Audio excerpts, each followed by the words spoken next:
I greet my viewers with this message of liberal politics from such a distinguished politologist like I am, Armen Akhmedjan. I actually wanted to comment on one of the latest political escapades of outgoing lame duck Republican neo-fascist President George Bush, who shared his belated revelations about his politics with the press. He was, first of all, the neo-fascist Republican President George Bush was adamant about his lowering taxes for the rich, because and he actually did challenge some American journalists about how cutting their taxes. But most American people are not rich. And though one of the guys I worked with who tried to call me rich, I'm a free journalist. I'm a free political journalist and liberal journalist, but I'm myself very poor. I've been victim of corporate plunder with Bank of America. Like I stole about $20,000, about up to $60,000 from my checking account, stole my savings, and the government refused to sue Bank of America. Federal attorneys wrote a letter to me. And I believe that America is country's imperialist plunder, and then therefore investors would be probably at risk if American bankers are nationalist enough and have corrupt sponsorship of some federal Republican neo-fascists in order to cover up the theft of funds from investors' money. And I believe that such a national will cost Americans losses in investments, foreign investments, and further deterioration of a mental state, as nationalism is actually a direct cause of such mental diseases like psychopathy and homopathy, which President Bush proved by starting a demented kind of dancing or kind of joking around during this January 12th press conference in the White House, where he himself was answering all the questions to the press. He also expressed his regret about his past mistakes that he committed during his watch, like he called it. And I believe his illegal usurpation of power in November 2000, when he lost presidential elections to the conservative Democrat Al Gore in November 2000, and also consequent criminal negligence during 9/11 bombings, when he refused to send U.S. jet fighters in order to shoot down terrorist-laden planes led by Arab terrorists, narco-terrorists, Mohammed Atta German group, and the rest was narco-terrorist mobsters. And I believe that President Bush was himself an accomplice of those terrorists, as he refused to conduct civil defense measures, such as calling on cellular numbers of those passengers on the passenger list, in order to commandeer them to fight against terrorists and stop the plane hijacking. And passengers had nothing to lose, because terrorists would have killed them in a firebombing, in plane attacks against tall skyscrapers. And I also believe that President Bush used to declare himself a segregationist, a racist, I believe, in my opinion, and he actually never contributed to such progressive ideals like racial equality and racial integration, for which I stand off, and I swear I will continue the cause of slaying U.S.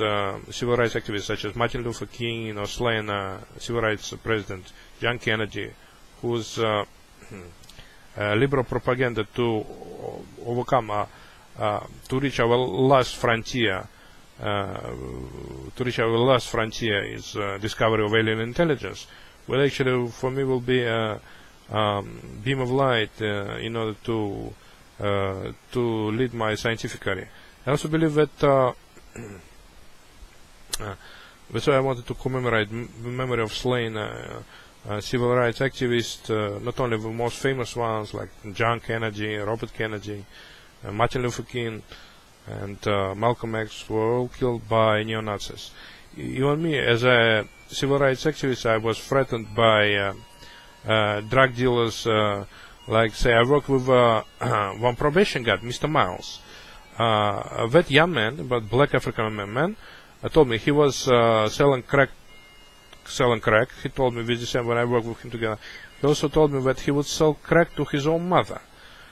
And actually, he grabbed me by the shoulder when I was working with him and asked me if I have any wire on me. I told him I don't have any wire.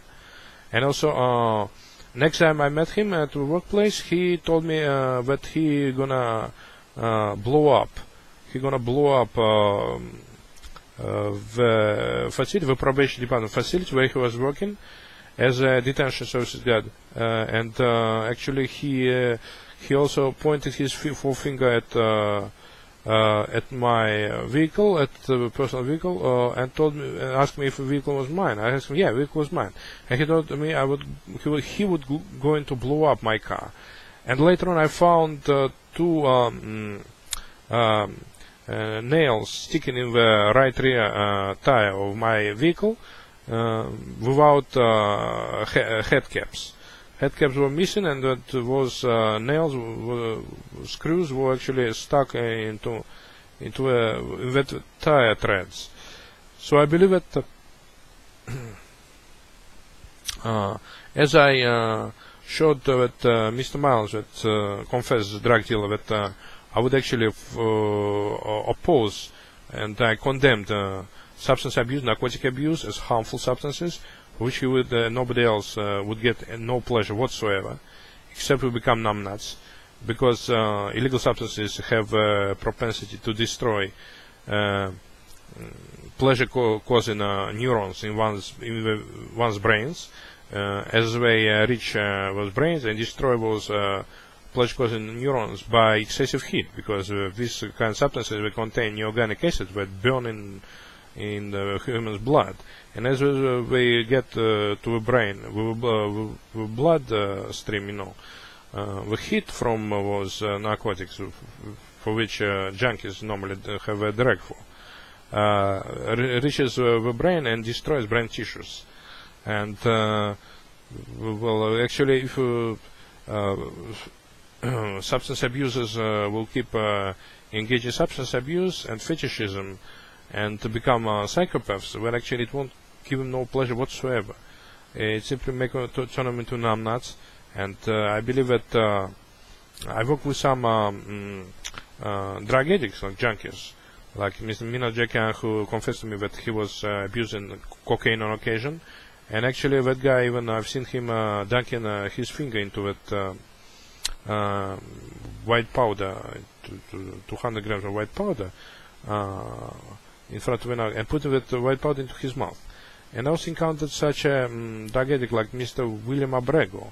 This young teenager, he declared to me he'd become a member of narco-mafia clan, Latin American clan, due to his Mexican girlfriend, which lent him her gray new Mercedes sedan. And I believe that that guy, William Abrego, offered me to try cocaine 2 times on occasion, Saturday and Sunday night, and last October. And then I refused to condone his substance abuse and condemn substance abuse and refuse such things. He got mad at me, told me I'll be in trouble, and started showing obscene gestures with his right hand. And I also believe that that guy also told me that William Abrego, that he will give a cocaine without any charge. Yeah, because he's a terrorist. He would like to see other people die in his own eyes. That's why he would do things like that, not for profit. Terrorists operate within our categories of sadism, because they are sadists and want to see other people die. He also used to tell another guy when he saw me that he hated Armenians, and also prohibited me and another guy to speak in our own tongue. And I believe that only psychopaths like what William Abrego are engaged in illegal substance abuse and for purposes of terrorism, domestic terrorism. If I counted domestic terrorism, I'll tell more about domestic terrorists and in my next broadcast.